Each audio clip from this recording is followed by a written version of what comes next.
মা মা কালকে তো মহালয়া, তুমি কিন্তু আমাকে ভোরবেলায় ডেকে দেবে। না না, তুমি আমাকে ডাকতে চাও না।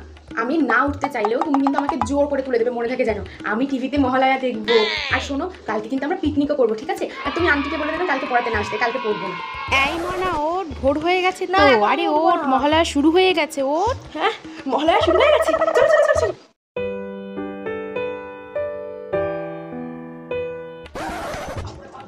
ফোন আসছে। হ্যাঁ রিয়া, বল। পিকনিক? কিসের পিকনিক? ও, মহালয়ার পিকনিক না? আচ্ছা, মহালয়াটা কবে? কালকে।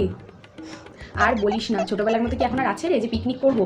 এত কাজের প্রেশার, এত রকমের টেনশন, সবকিছুতে যে মহালয়া কালকে, সেটাই আমার খেয়াল ছিল না। আগের মতো কোনো কিছুই নেই। হ্যাঁ, কিন্তু একটা জিনিস এখনো রয়ে গেছে, ভোরবেলা উঠে বীরেন্দ্র কৃষ্ণ ভদ্রের চণ্ডী পাঠটা শোনা, সেটা অবশ্যই শুনবো।